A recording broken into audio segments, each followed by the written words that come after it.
Hi, I'm Dr. Avanti Singh. In over 20 years of practicing both Western medicine and Eastern healing traditions, the most important thing that I've learned is that healing is a journey we take together. So on this podcast, I'll be demystifying Ayurveda and other integrated medicine, showing how these simple, ancient practices are the keys to unlocking a healthy modern life. We are all healing catalysts because healing starts within. It starts with you, and it starts right now. This is a Soulfire production. Well, hello, everyone. Welcome back to the Healing Catalyst podcast. And I have a special treat for all of you today. I'm here with my friend and my team member and my publicist, Tracy Glass, who is going to join me today for a really special episode. We're doing another Ask Me Anything episode. I know we haven't done one for a few months, but we thought it was time to do another. We've been getting a ton of questions. And so, hey, Tracy, thanks for being here with me today. Thank you. I'm so excited for this. Yeah. And so we are today going to be talking all about summer and summer fun and how to support your health in summer. I know that we're in July, coming up on the end of July, but this is really the midst, sort of the heat of summer, according to Ayurveda. And, every year I get so many questions from my students, my patients, my clients on Instagram, through SpeakPipe, where people are leaving me voice messages about summer health and summer health issues. And then also, how do you just support your health? So we thought we'd do a full episode because we have so many questions on this topic. So we're going to be doing that. We've gotten so many questions in from listeners and followers. I also may use this as my own personal therapy session, if you don't mind, because I have so many questions for you too. Yeah, no, absolutely. Absolutely. And before we jump into all things summer related on that same topic, we're actually going to be taking a little summer break. My whole team, we just want to take a little break and be with our families. A couple of us have kids going off to college, right, Tracy and me. And so we're going to be taking the month of August off, but don't worry, we will be back in September, the first week of September, with brand new episodes, tons of amazing new guests coming for the fall season and through the end of the year. So tons for you guys to hear, but make sure that you go back and listen to some of the old episodes. We'll have some of those linked in the show notes for you. But just wanted to let you know that we're taking a little break during the month of August. And let's not forget, we have a big announcement that's coming too, that I know you'll talk about on the podcast in September, but I think we'll be rolling some things out on social. So very exciting stuff. Yes. Absolutely. And so you guys will hear all about that in a couple of weeks, but we're going to take a little break before that. But today we're going to get into all things about summer. So Tracy, I'm going to let you go ahead and sort of lead this discussion. Okay. Well, the timing for this is perfect because there's record temps all across the country. We're pretty used to high temperatures here in Chicago this time of year. And I guess I have a question for you before we dive into some of the listeners' questions. So we're midway through summer in Chicago. And, typically I think of July and August as a time to, for quiet and family time and rest. And I have to say, I realized last night as I was awake at 3 a.m. that I'm not really sleeping and I'm kind of feeling a little burnt out and tired. And I'm thinking maybe I'm doing things wrong. I don't know if I'm eating the wrong things or just so excited that the weather's warm and trying to take advantage of every minute of summer. Yeah. But would love your advice from an Ayurveda perspective.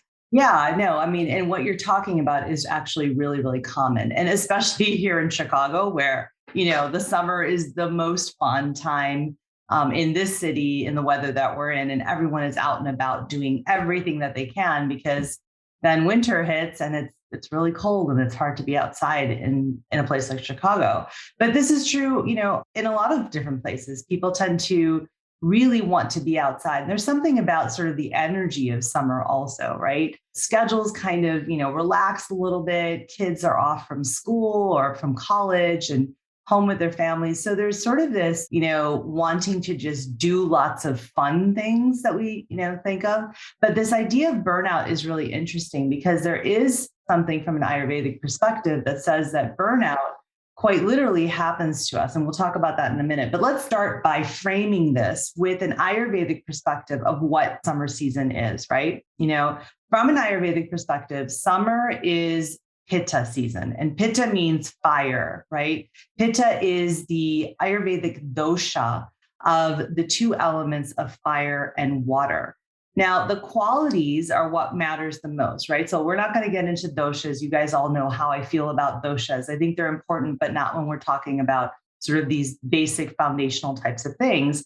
But needless to say, you can think of summer as fire season. That's when the element of fire predominates, right? That's pretty obvious. It's hot outside, right? And so when we're thinking about the seasons, we need to think about the qualities. I always talk about this, right? And so the qualities of fire are hot, sharp, oily, and mobile, right? Now, when we're talking about seasonal changes, which is what we're really getting into today, is how do you take care of yourself and support your health, mind, body, and spirit during the summer season? What are the things that you need to sort of think about, right? And sort of going back to your question, Tracy, of like, why are you feeling this way? Well, it's probably because you have some accumulation of these fire qualities. Because as a season progresses, the element that predominates, those qualities then begin to accumulate within the human system. So some of the things that you are experiencing, whether they're physical symptoms or emotional or mental symptoms that you're feeling, these sort of like vague feelings that you're feeling, right? This idea of burnout or feeling like you can't sleep, or, for some people, it might be emotional, whatever it is. Many times that's because these elements, these qualities of these elements that predominate have accumulated. So in this case, in summer, the element of fire has accumulated, especially because we're midway through summer. We're sort of at the quote hottest point of summer. As you also said, there's been record temperatures all through the country and actually all through the world right now. In Europe, in South Asia, the temperatures have been out of control, like really, really much higher than we've seen before. And so there is this fire element really, really accumulating in mid-July.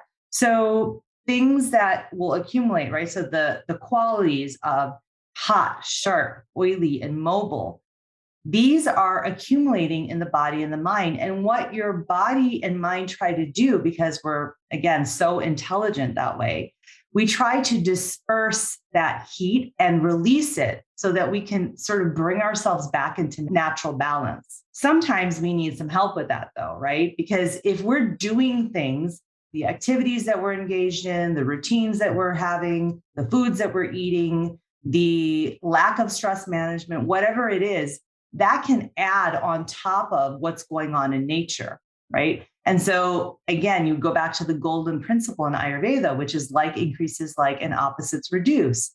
So you have this season of the fire element in summer with these qualities accumulating midway through summer.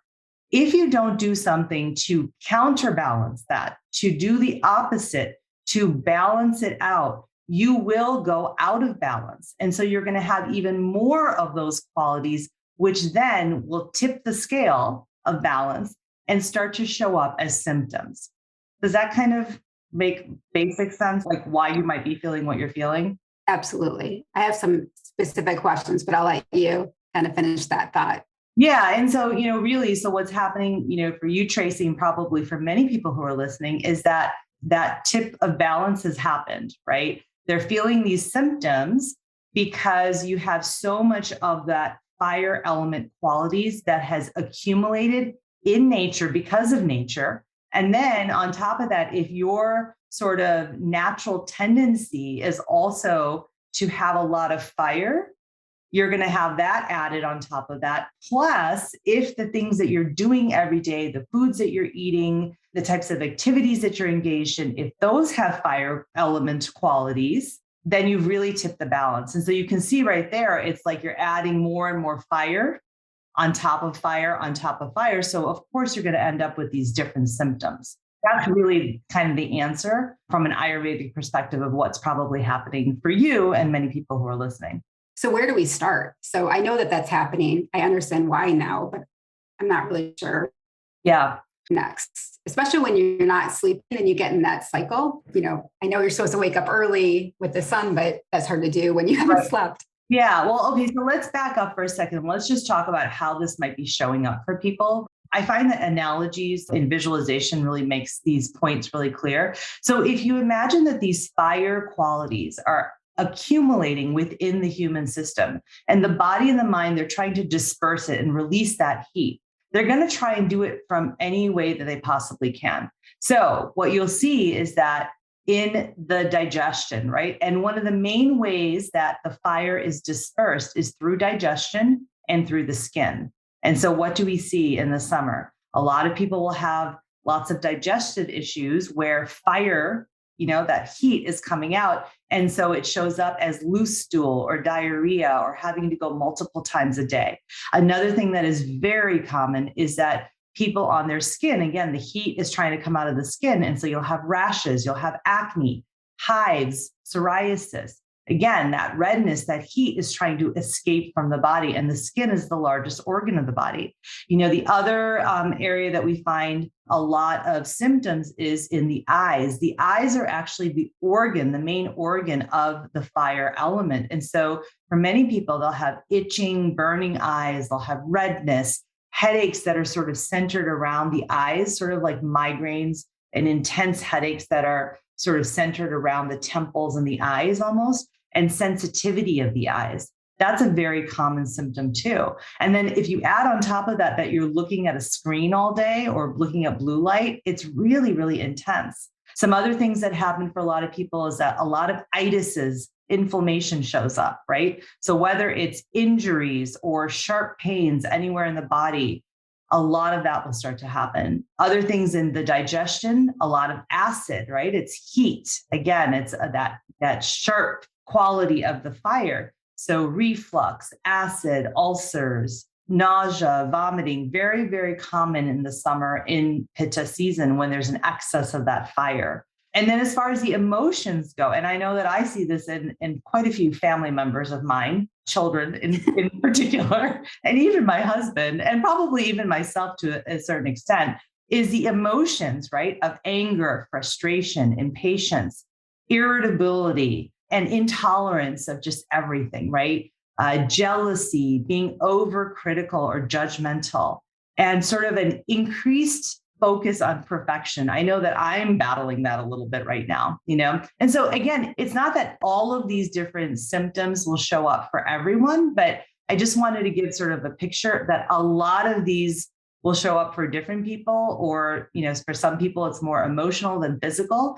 But if you're having any of these symptoms that are showing up quite a bit more than usual, you probably have excess fire qualities that have accumulated, and we need to do something about that. Okay. So Just wanted to make sure people understand how this might be affecting them. Yeah, that's really helpful. I'm sure a lot of the questions that came in that I'm going to ask on our listeners' behalf will address a lot of what you just mentioned.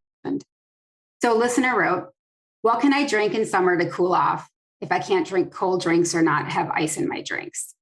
Okay, that's a really great question. And this is obviously someone who knows a little bit about Ayurveda. So to preface what this listener is asking is that, in Ayurveda, we say that we should not have ice in our drinks or drink cold drinks or eat cold foods. But this is specifically about drinks, okay? And so the reason here, so let's again go back to the beginning. The whole idea here is the golden principle, right? Fire element predominates in summer, which has the qualities of hot, sharp, oily, and mobile, right? And so you need to do the opposite, the golden principle. Like increases like, opposites reduce. So you want to counterbalance with the opposite qualities. So that specifically is cool. Now, the question is that if you're supposed to counterbalance with a quality of cool, why would you not drink cold water or ice water? Because that would counterbalance, which is a perfectly logical way to think about it.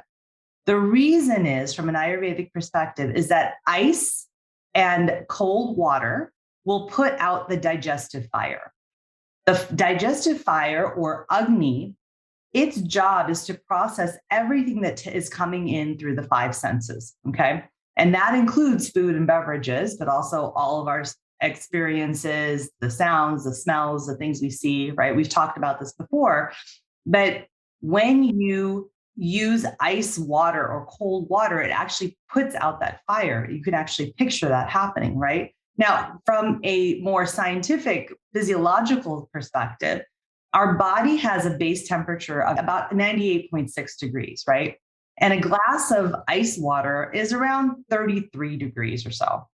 Now, think about the amount of energy that your body has to use to basically raise that temperature and like maintain your internal temperature of 98.6 degrees, because we have to function at that temperature. We can't just go up and down and function properly, right? That's like what hypothermia is. Like if our base temperature of our internal system goes down, we're going to have problems. So our body is so intelligent, it's always maintaining that internal temperature, right? When it goes above 98.6 degrees, we have a fever, and that's another problem, right? That's a indication that we're trying to fight off something, right? An inflammation of some kind. So again, our body is always trying to self-regulate.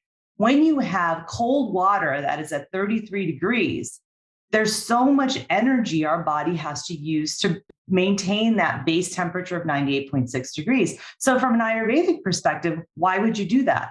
Why do you want your body to expend energy on something like that? Just make it easier for your body, right? That's the whole point here, because then your body isn't working so hard just to raise the temperature. It's working on everything else it needs to do, which is processing all of these emotional and physical and environmental toxins. Because if your digestion is trying to always catch up, then you're going to have toxic load, right? Which we'll get to in a second. So that makes sense, right? The 98.6 degrees, right? Yes.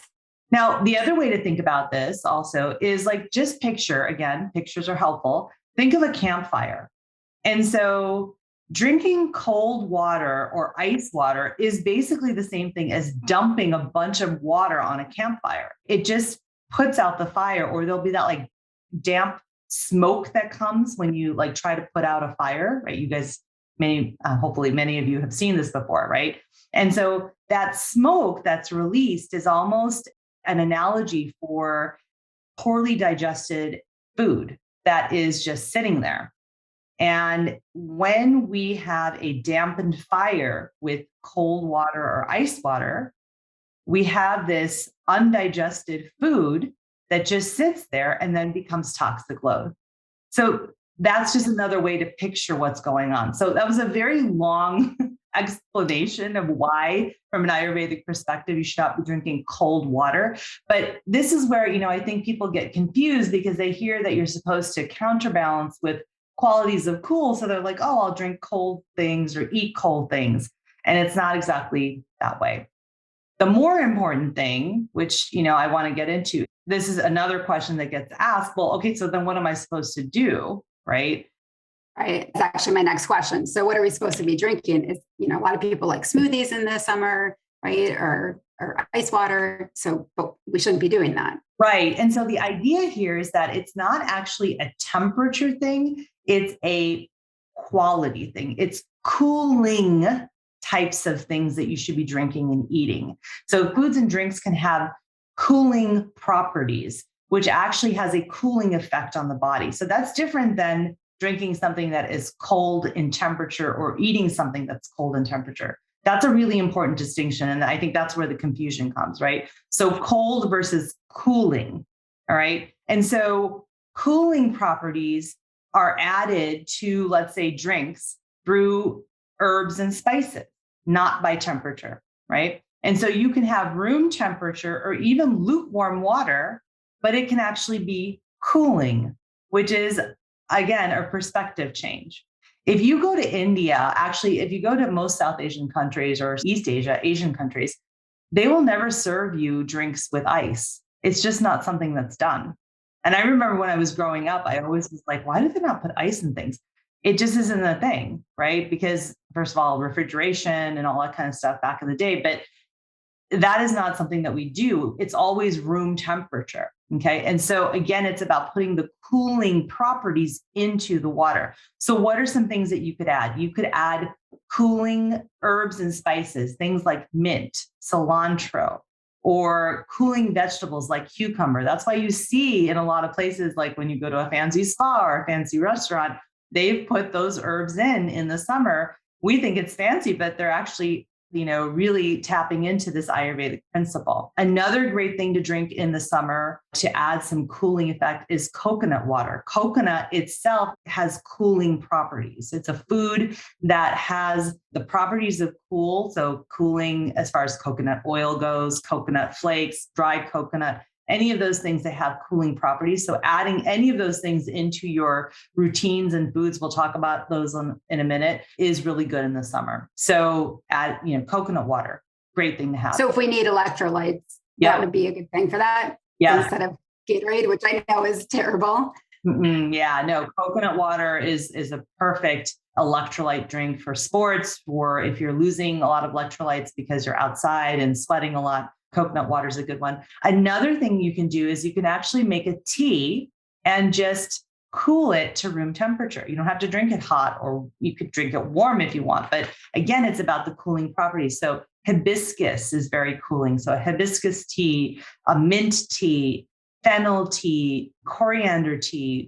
With fennel and coriander, you can just take a teaspoon of those seeds, the full seeds, boil it in water, and then just let it cool and then sip it all day. And that has cooling properties. So those are some things that you can drink in the summer to cool yourself off. Okay. Well, that actually leads into another question that we've gotten quite a bit about hydration. Mm-hmm. So obviously it's, almost 90 degrees, and I know it's even hotter elsewhere around the world. What can we do to make sure that we're hydrated? Yeah. And so this is really important, right? So from, again, a physiological standpoint, the reason hydration is so important is that about 60% of the human body is made of water, and it's needed for every process, everything from like the cellular level all the way up to organ and system level. Okay. And in the summer, when it's hot out, we lose more water primarily through sweating and breathing, both of which are designed to cool off the body, right? So we actually lose that water more because we're doing these things to help ourselves cool off. And so because water is so essential for biochemical reactions, supplying nutrients throughout the body, removing waste, maintaining your circulation and your body temperature, water also helps with digestion. It prevents constipation. It helps to cushion the joints. It stabilizes your heartbeat and the electrical impulses in the body. It protects your vital organs and tissues. So water is really important. And that's why when we get dehydrated quick and we feel really, really bad. And it's like, you have to go get fluids right away in the emergency room. And so this is why staying hydrated is so important. It's also why when we don't have enough water, I think this is true just for people in general. I don't think it matters what time of the year. We tend to not drink enough water or liquids. We're always dehydrated. And that's why we have low energy or we feel more fatigued, right? Because again, I just explained water is necessary for everything from a cellular level all the way up to the organ level. And so some ways that you can really, like what I like to say is hydration hacks from an Ayurvedic perspective. You should be sipping water all day. We don't say in Ayurveda that you should gulp down, a whole glass of water all at once, because again, you're going to put that digestive fire out. You sip the water slowly throughout the day. And then, some other hydration hacks is to eat water-rich foods.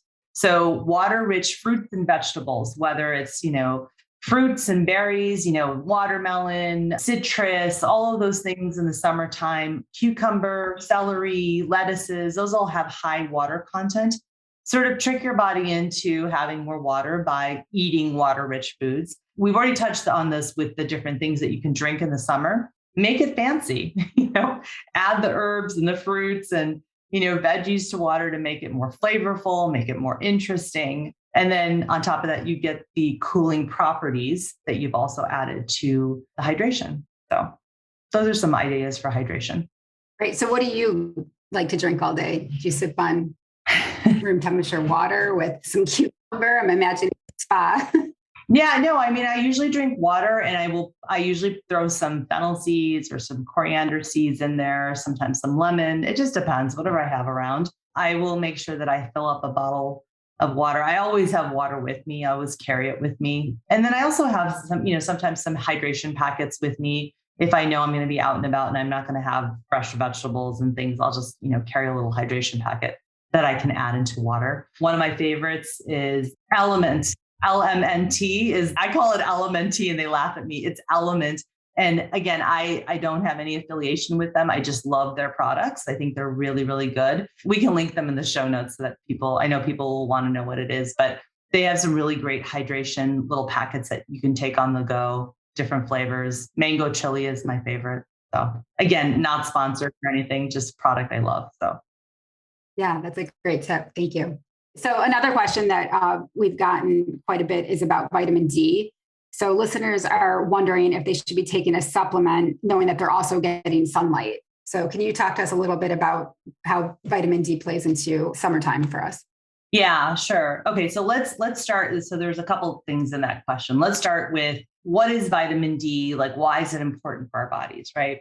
So vitamin D is also known as the sunshine vitamin, which is actually kind of ironic because it's not actually a vitamin or a nutrient, vitamin D. It's actually a hormone that's produced by the body in the skin from a photolytic reaction that happens with ultraviolet light. Specifically, and I'm not going to get too technical, but I want you guys to know the mechanism is that when we are exposed to light, there's something in the skin called 7-dehydrocholesterol, and that absorbs UVB radiation, which is then converted to pre-vitamin D3, okay, which is then turned into vitamin D3. So it's actually a reaction that happens because of our sun exposure, okay? Now, vitamin D is really important because it's involved in like 2,000 different pathways in the body. Again, every cell of your body needs vitamin D. So it's needed for immunity and mood and energy and regulating inflammation.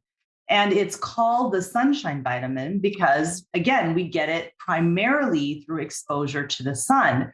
We can get some small amounts in food, but we can't get enough in food, which is why so many people usually have to supplement. Add on top of that, if you live in an area that is not really, really sunny, you're going to need supplementation because your sun exposure is so limited. And then also, our modern lives, we're inside, as many of us are. Me and you are sitting here recording our podcast sitting inside, so we're not getting sun exposure. And so that's the importance of vitamin D. Now, I think the second part of that question was, sun exposure, food, supplementation, like how do I make sure I get enough vitamin D? Because, if you go to any primary care doctor, they're going to check your vitamin D levels, especially if you're having some mood or energy or any other issues. That is one of the things that they're going to check is that, okay, how's your vitamin D level? Because that can affect your mood, your energy, your immunity, all of those things, right? And so a lot of us are chronically walking around with low vitamin D levels, which is adding to the problems that we have. So let's talk about food sources. So if we know that, sun is really the main way to get vitamin D, we can get it through food, but again, we're not going to get quite enough, right? The amount that we really need is anywhere between 2,000 and 5,000 IUs of vitamin D per day, which is hard to get from food. And I'll explain in a minute. So liver and fish, especially fattier fishes, are a great source of vitamin D. Usually they have about anywhere from 300 to 700 IUs of vitamin D. So again, like wild caught salmon, sardines, anchovies, cod, herring, and liver, they all have a decent amount of vitamin D. But again, if you were just having that wouldn't be quite enough to maintain the levels that you need in your body. Oysters also have quite a bit. About 1 cup of oysters has anywhere around 800 IUs of vitamin D. Mushrooms, actually, wild harvested, like portobello and cremini mushrooms, they can have about 900 IUs of vitamin D. And ghee or clarified butter also has vitamin D. Again, the issue is that we need anywhere from 2,000 to 5,000 units per day to maintain a good range of vitamin D in our body to support all the functions. And so, it's hard to get that from nutrition, especially if you're not getting adequate sun exposure. So supplementation ends up being necessary for a lot of people, especially if you're living in the United States, anywhere basically north of Miami, Florida, you probably are not getting enough, daily sun exposure. That's just the truth of the matter. Now, before you take any kind of supplements, make sure you discuss it with your doctor, because obviously if you have too much vitamin D, that can cause problems as well. As far as vitamin D exposure from the sun, a couple things about that is that the amount of sun exposure that you need varies, of course, on your melanin level, okay, on how dark your skin is. That's really what it is. And so really sort of the guideline here is that anywhere from about 5 to 30 minutes per week of judicious sun exposure is needed to produce vitamin D through the skin.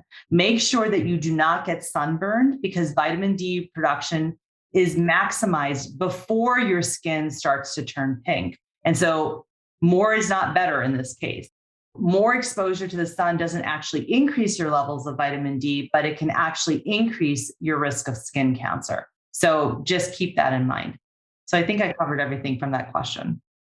I have a related question, but does it matter what time of day we go outside for, to get some vitamin D? In other words, if we go on an early morning walk, which I know you're a proponent of, does that count if it's 6 a.m.? So some of the guidelines, so this is where it gets tricky. Some of the guidelines actually say that it should be for sun exposure for vitamin D production should actually be midday.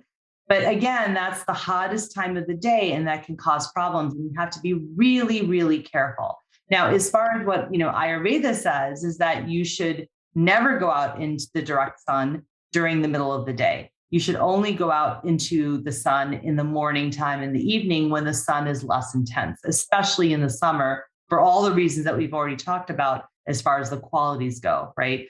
And then just from a risk perspective, you're lowering your risk of skin cancer by going out into the sun when it's less intense. It's a hard question because there's no specific exact guidelines on this. You just have to be really careful. But I think that if you can get outside and get some natural sunlight, we talk about this with circadian rhythm, getting it into the back of your retina to reset your circadian rhythm. That's one thing. And then if you can get a little bit of direct sunlight, onto your skin for some vitamin D production, that's a good thing. Okay. So it sounds like we should continue taking our supplements, obviously talk to our doctors first, and then also make sure that we're getting outside a bit, but being careful not to burn. Yeah, exactly. So you said that in one sentence, what I just said in like 5 minutes. So thank you for summarizing what I said. Okay. Can we go back to my therapy session then? Yes, of course. Okay. So I have a lot of questions about food. So I've been, and I've talked to you about this, but I've been focused on my gut microbiome and making sure I'm being as healthy as possible. And so I've started fermenting foods. And I actually haven't asked you this, but I read something the other day that said I shouldn't actually be doing that from an Ayurvedic perspective. And so now I'm really confused. Yeah, so fermented foods actually have the qualities of hot and sharp. And some of the tastes of, sour, salty, which are all going to be heating, which if you have a lot of fire element in you, which you do specifically, plus it's summer, it can be too much. So you need to be careful with the fermented foods in the summer, especially. And if you're starting to feel symptoms, right, any of the ones that we listed before that shows that there's excess fire qualities, that's just going to increase those fire qualities. Does that make sense? And so let's get into some of the foods, right? I know you're going to ask this question. Is this the next question? Yeah, that's my next question. I had a feeling. Okay. So the question I get this question pretty much everywhere I go. What food should I be eating at this time of the year? Or what food should I be eating for this problem or for this dosha or this constitution? So let's just go there. And I'm going to talk about the foods that you should be eating in the summer from the perspective of supporting your health in the summer. I'm framing it that way. Okay. So again, let's go back to this idea of the golden principle, right? The fire element predominates in summer. The qualities of fire are hot, sharp, oily, and mobile.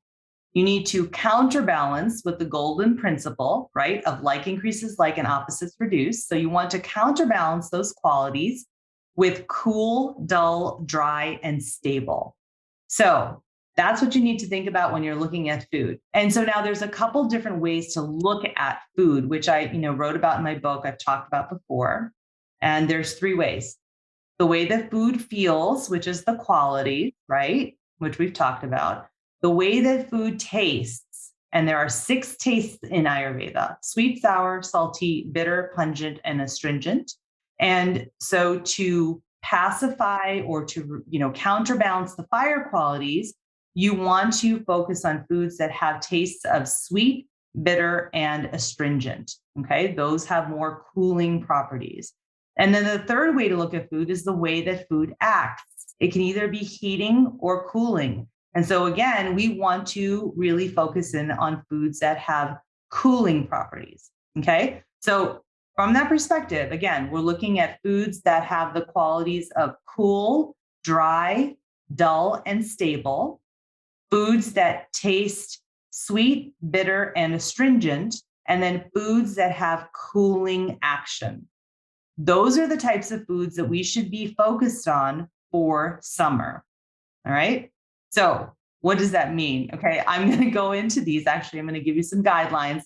It's not going to be an exhaustive list. Well, actually, I know you had mentioned this, Tracy, that you're like, we need to give a list to people. So we are going to link a list in the show notes of everything that I'm saying so that you'll have that of a general guideline. But I want to make sure all of you who are listening understand why you're doing what you're doing. You know that I'm a huge proponent of not just giving people lists and rules and guidelines and all that kind of stuff, but explaining the why.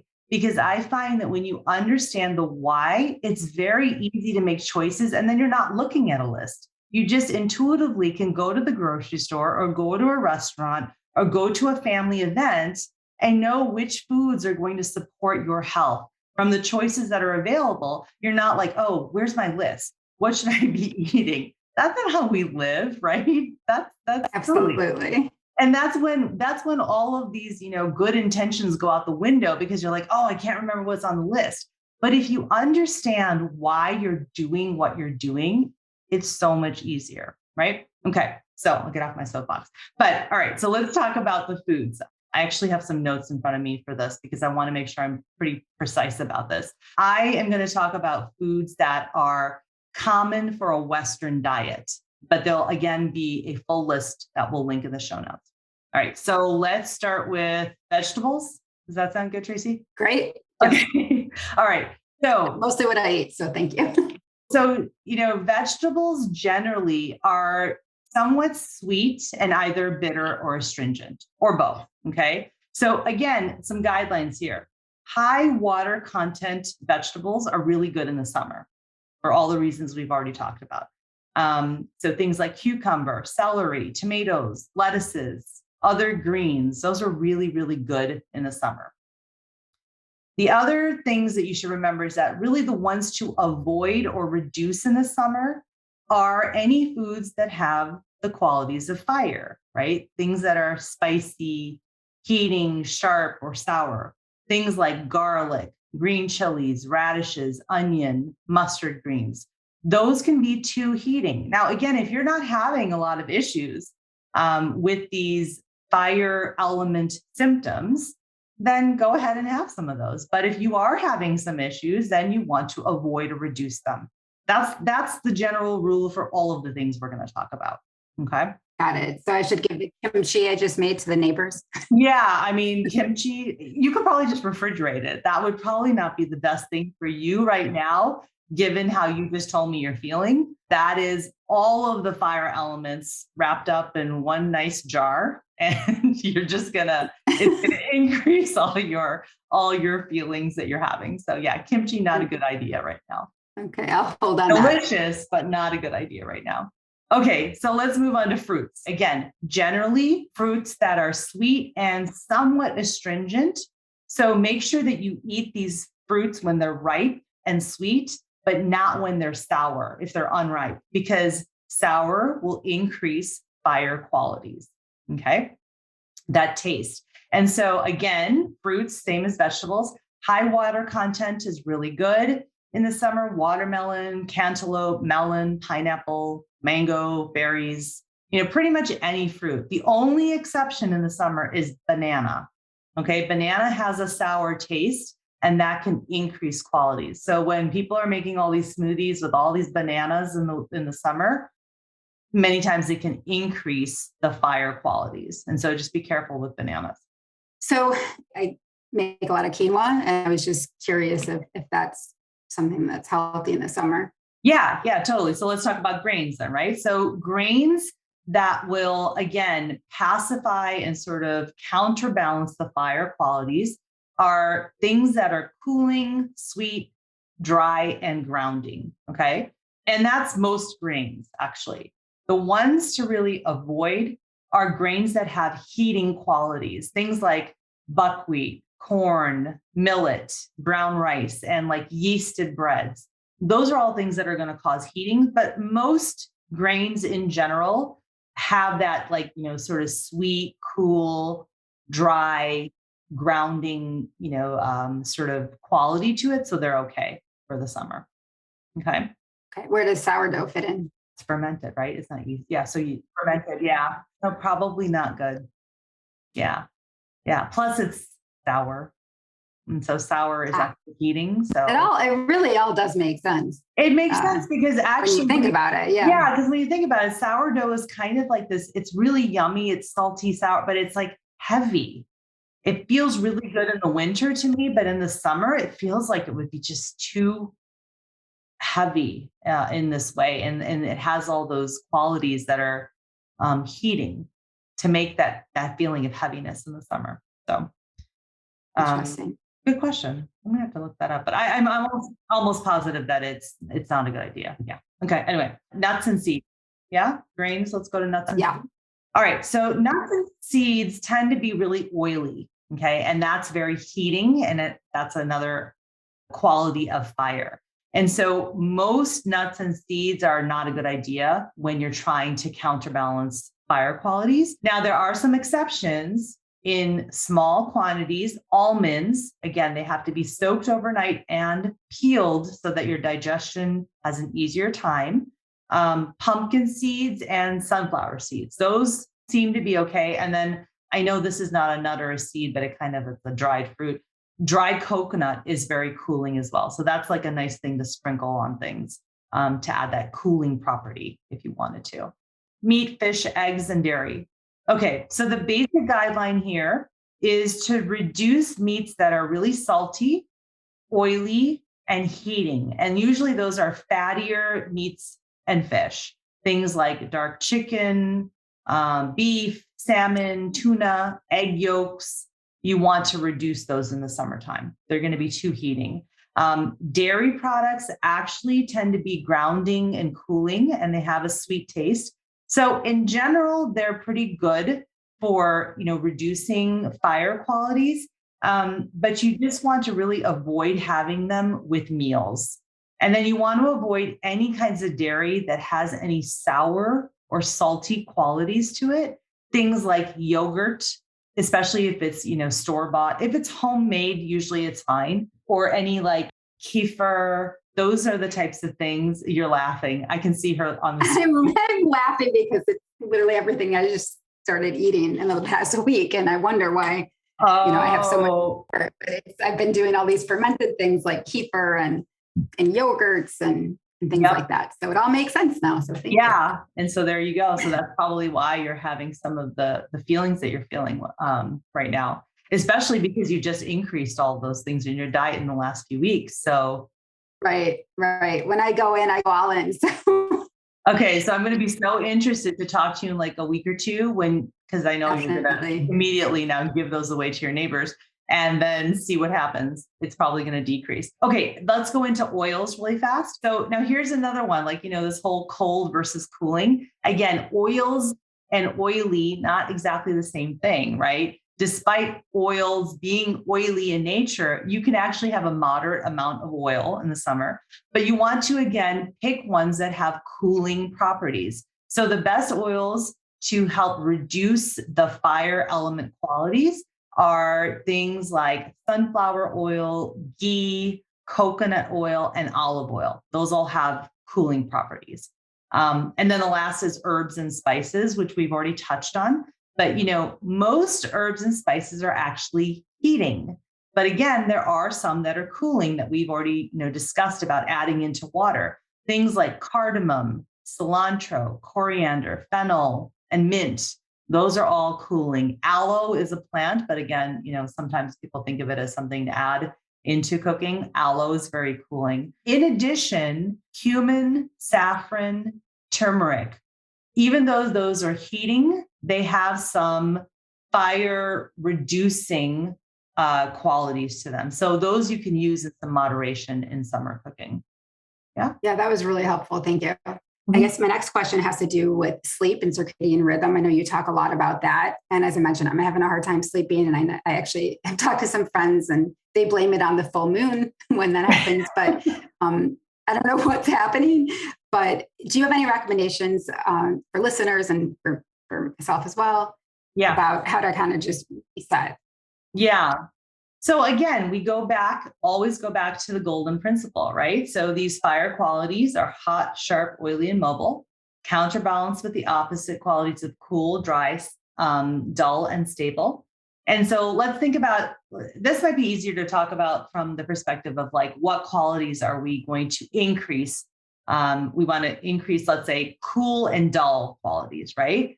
So again, you want to think about your daily sun exposure should be early in the morning or late in the evening, right? When the sun is less intense.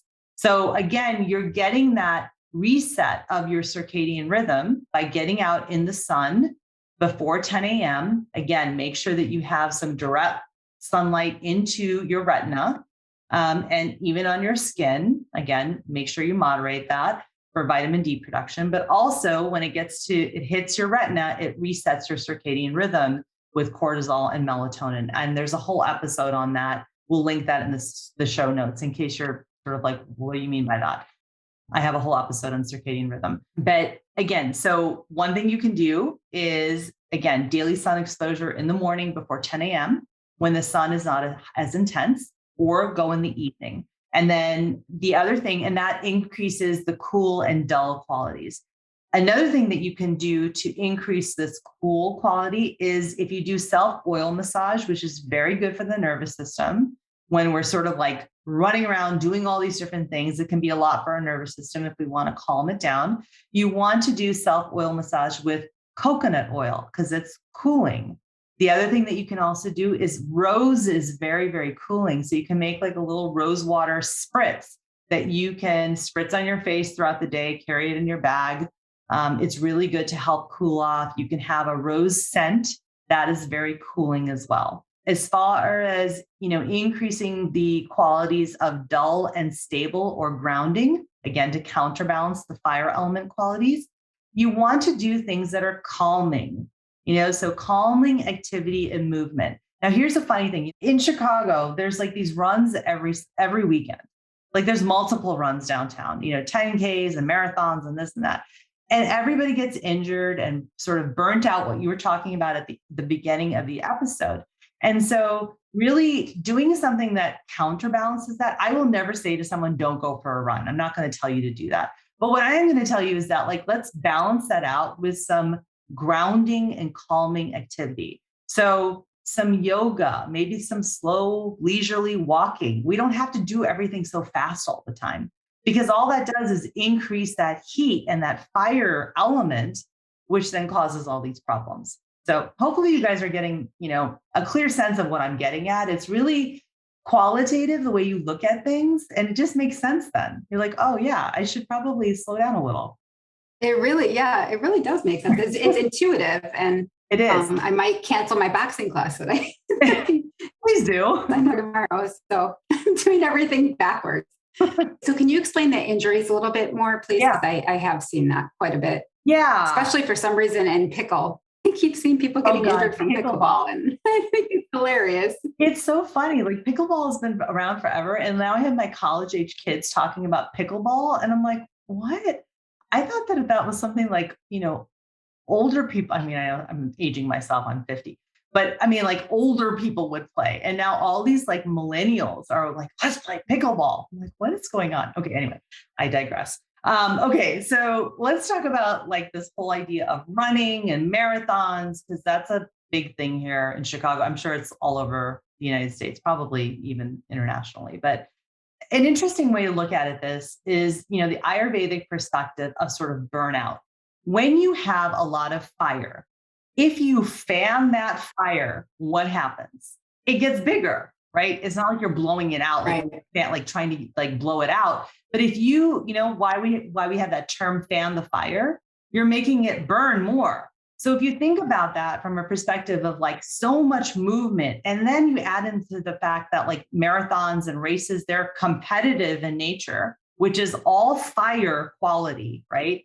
Competition. People who have a lot of fire in them, they're very competitive, right? So you got these people who are running and doing all these activities, these high intensity sports. It's competitive, it's a lot of movement, it's fanning the fire. Wow, burnout, right? You get to Wow. picture that. And so then we have all these injuries and we have all this acid and we have all these heat, the rashes coming out, right? The heat is trying to escape the body and the mind. We have people getting pissed off and they're emotional and they're, angry. This is because there's just too much fire and it's being fanned by all this movement, this mobility, right?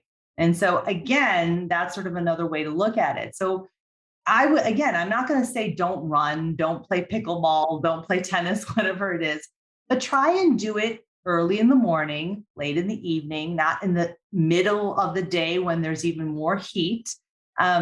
Try and balance it with some things that are calming, either right after or balancing it out over the day or the week, doing some things that are cooling and grounding and a little slower so that you don't burn out. Hopefully that makes sense. Yeah. It does make sense. And it's actually what's coming to mind for me is taking advantage of the lake here in Chicago, like Michigan. I realize when I do head down to the lake, I feel so much calmer. And it's intuitive. So maybe are things like water activities better than, maybe running? Yeah, for sure. Because there is a cooling property to that, right? I mean, you're in the water. I find that like, my husband, Conwar, he loves to sail. He's on a boat all summer and he has a lot of fire in him. He's a super competitive guy. And so I find that I think he just internally knows to self-regulate. He gets out on the water or close to the water to calm himself down. Okay, now there's a whole thing with, all the negative ions that come from water. We can talk about all the energetic properties of water that are also very calming and soothing to the energy of the human system, which is also happening. But there is this counterbalancing effect that happens by being close to water, out in nature, just being out in nature, right? Again, you're not going to go, hiking in the middle of the day or out to the beach in the middle of the hottest part of the day, because that's just going to increase your heat. But getting out into nature when it's a little cooler in the morning hours and the evening hours is really, really good to counterbalance sort of these effects of the fire qualities in nature, but also in sort of the things that we're doing every day. Yeah, no, this is really helpful. I'm feeling calmer already. And you're definitely inspiring me to change some things in my routine. So kind of along those lines, do you have any other recommendations for summertime routines? Mm-hmm. Yeah, I mean, so let's get into, some of the things. I've already talked about a couple things that you can do just from a routine perspective, getting outside, the rose spritz, the oiling with the coconut oil. But let's talk about some of the tools of yoga. Specifically, I would say, when it comes to, let's talk about meditation and visualization. Again, things that are a little bit slower paced. So you can do a slow walking meditation. As far as visualization, visualizing things that have cooling properties. This is not the time to do a visualization or a guided meditation on the sun or something like that. It would be better to do a guided meditation or visualization of the moon or a still lake that is cool. Okay. As far as the breath goes, there is a really great cooling breath practice you can do. Some of the listeners may know this breath. It's called Shitali breath. And really, this is a cooling breath. It's very simple to do. And basically, you're going to practice it by inhaling as if you're sipping air in through a straw. So it's almost like pursing the lips around a straw. And you just bring air in slowly through that little straw that you're pretending, and it cools the tongue, basically. So you inhale like you're sipping through a straw, and then you exhale through the nose. And just do a few rounds of that until you start to feel a little cooler and calmer in your body and in your mind and your emotions. I find that anytime that I'm getting really aggravated or impatient, doing a little Shitali breath will actually help to just calm me down because it's cooling. Okay. Very simple, very, very simple breath practice. Have you ever done Shitali breath? I have not, but I feel calmer after watching you do it. So that's how you do, that's a breath practice you can do. And you just want to, again, you can continue for anywhere from 10 to 30 seconds or a few minutes, just, see how you feel. And then another practice that I find is really good. Again, as people go through the summer and they're accumulating all this fire and this heat inside, you start to get emotional, those emotions of anger, frustration, impatience, intolerance, jealousy, perfectionism, right? A forgiveness practice is a really, really beautiful way to sort of balance those emotions, right? And it's forgiveness in two ways, right? Forgiveness of self, but also forgiveness of others. And this is not an easy practice by any means. I know everyone probably listening is like, oh gosh, this is going to be hard. It is hard. I will say it's very hard because even forgiving yourself, forgiving others, it's a mental block sometimes. And it's sort of like you can get into all of the stories about why you can't forgive yourself or why you can't or don't want to forgive somebody else. And so let's think about it from this perspective. Okay. So the two parts of this sort of forgiveness practice would be first, forgive yourself. Picture something that comes to mind that you really judge yourself for, and then focus on 3 phrases. And you don't want to force anything. You just want to sort of set an intention. And the 3 phrases are, I forgive myself for not understanding. I forgive myself for making mistakes. I forgive myself for causing pain and suffering to myself and others. And so again, get out of the stories and just focus on those phrases. And then the second part of the forgiveness meditation is forgiving others. Again, our mind is going to want to go to stories and hold on to instances when we feel that, we were wronged by others. Again, focus on these 3 phrases and don't get into the story. I forgive you for not understanding. I forgive you for making mistakes. I forgive you for causing pain and suffering to me and others. And that's it. It's really, really simple. Yeah. And we can link that in the show notes as well. We'll put that in the show notes because I know you may be walking and listening or driving and listening. So I'll put that forgiveness meditation into the show notes along with the food list. Yeah, that's so helpful. Well, this seems like a good place to end on that beautiful, beautiful note. I love it. I can't thank you enough. I know for sure you've helped all the listeners and you helped me as well, as you know. And I'll definitely follow up with you next week and let you know how I'm doing. Yeah, no, I mean, that was fun. I know that we kind of weaved a lot of questions in. We didn't actually call out, who the listener was or what it was, but these are sort of a lot of the questions we've gotten, and we sort of put them all together and sort of look for common themes. And in the last few months, we've been getting a lot of questions about summer health and how to, transition and how to support your health in the summer. So hopefully this was helpful to all of you. And so thank you so much, Tracy, for doing this episode with me. It's been so much fun. I hope that it's been helpful to all of you listeners. And please keep sending your questions in. It's really helpful. It helps me think about what things to teach you and what things you're interested in. There will be a link in the show notes so that you can keep leaving voice messages for me. And also feel free to send an email through the website, or you can message me on Instagram. I always try to respond, and I collect questions, but I also respond to you in person. And I think this is where we're going to end. So we'll see you guys back in September. Enjoy the rest of the summer. I know that we are going to. And until next time, be well. Thanks again for listening to The Healing Catalyst. If you love what you heard, please hit follow and pass it along to a friend. And if you're feeling really inspired, please rate and review so that others can find this podcast more easily. To learn more, head to AvantiKumarSingh.com. And to connect with me directly, find me on Instagram at AvantiKumarSingh. I'll be back next week and hope that you will be too. Until then, remember, with the right catalyst, you have the power to activate your own healing, because healing starts within.